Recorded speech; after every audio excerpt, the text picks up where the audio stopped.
Oke, halo teman-teman semua. Pada kesempatan ini kita akan membahas terkait dengan Python programming for chemical engineering. Nah, di mana untuk video ini akan berlanjut ya sampai mungkin beberapa episode seperti itu yang akan membahas terkait pemrograman Python untuk teman-teman yang sedang belajar chemical engineering. Oke, jadi uh, Python itu adalah salah satu bahasa pemrograman di antara banyak sekali bahasa pemrograman di dunia, di mana Python itu adalah bahasa yang digunakan seringkali digunakan untuk menyelesaikan masalah-masalah komputasi dan juga matematis dalam dunia sains dan teknologi. Jadi kalau misalkan teman-teman itu punya bahasa pemrograman seperti C++, Java, MATLAB, HTML, itu mereka ada fungsi khususnya masing-masing gitu. Dan Python ini itu mirip dengan MATLAB dan ini bisa menyelesaikan masalah-masalah matematis dalam dunia sains dengan teknologi itu dengan baik. Nah, kenapa kok kita menggunakan Python? Yang pertama itu adalah bersifat open source ya, dan dimana ini gratis di download, tinggal kita menggunakan software apa atau environment apa untuk menjalankannya. Dan komunitas Python ini sangat baik dibuktikan dengan adanya Stack Overflow ya.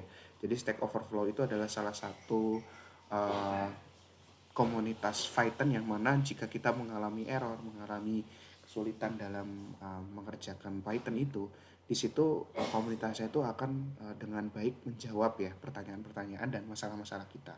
Nah, selanjutnya Python itu dapat digunakan untuk memprogramkan proyek-proyek yang kecil, yaitu penyelesaian matematika sederhana ataupun penyelesaian yang besar, di mana penyelesaiannya itu mungkin big data atau machine learning dan lain sebagainya, sehingga kita dapat menggunakannya dalam skala besar gitu. Yang mana lines untuk uh, Python itu bisa lebih dari 100.000 lines untuk coding gitu ya. Nah, selain itu Python itu dapat menyelesaikan pemrograman dasar secara matematis, yaitu optimisasi, pemrosesan sinyal, imaging, aljabar linear, storage data, dan lain sebagainya. Nah, selanjutnya untuk Python sendiri itu memiliki library yang memudahkan kita untuk menggunakannya gitu ya. Dimana di sini kita punya beberapa library yang umum seperti NumPy, SciPy, Pandas. Tapi untuk di awal-awal kita akan lebih fokus ke NumPy dan Matplotlib dulu.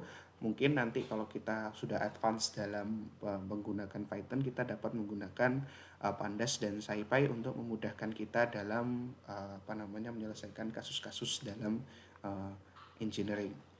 Nah, selanjutnya biar teman-teman itu lebih paham terkait bagaimana sih sebenarnya penerapannya di dalam ilmu-ilmu yang ada di engineering gitu ya.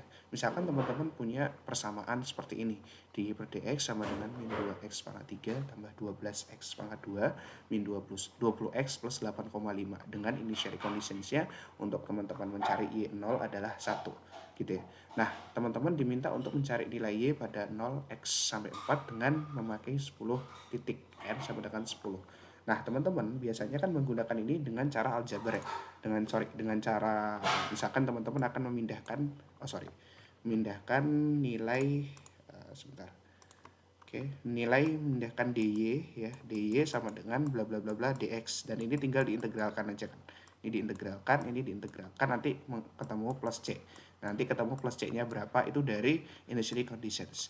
Nah, teman-teman bisa solve ini tanpa harus ribet-ribet mengintegralkan.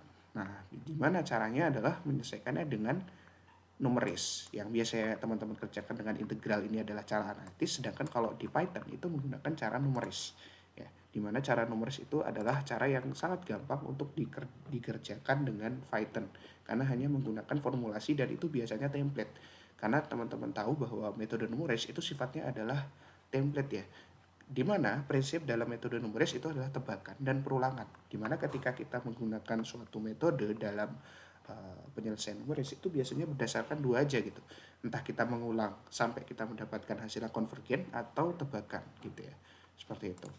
Nah, kalau untuk yang kompleks dalam chemical engineering, teman-teman bisa menggunakannya untuk data processing.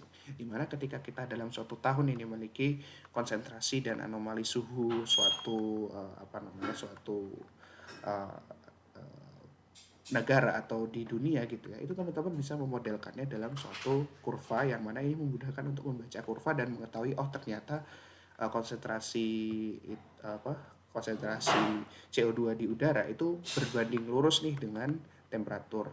Nah, ini disebut dengan data processing yang mana ini dimudahkan kita dengan menggunakan machine learning gitu ya. Seperti itu. Nah, ini untuk yang kompleks. Selanjutnya, bagaimana teman-teman dapat menggunakan Python? Teman-teman dapat menggunakan Python itu dengan menggunakan environment ataupun dengan VS Code.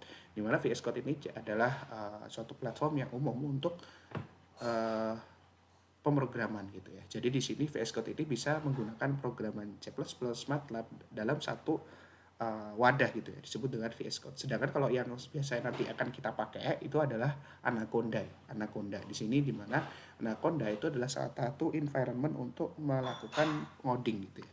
Coding, dan teman-teman bisa mendownloadnya secara gratis karena saya bilang tadi adalah sifatnya open source, itu di anaconda.com gitu ya. Jadi di sini Anaconda ini terdiri atas beberapa environment turunan, di mana di sini ada banyak ya, ada CMD, ExeProm, Jupyter Lab, Notebook, PowerShell, Spider dan lain sebagainya. Nah, untuk Python sendiri kita akan menggunakan dua aplikasi utama turunannya dari Anaconda Navigator, yaitu Jupyter dan juga Spider. Tapi untuk pembahasan selanjutnya kita akan menggunakan Spider dulu ya dalam tutorial.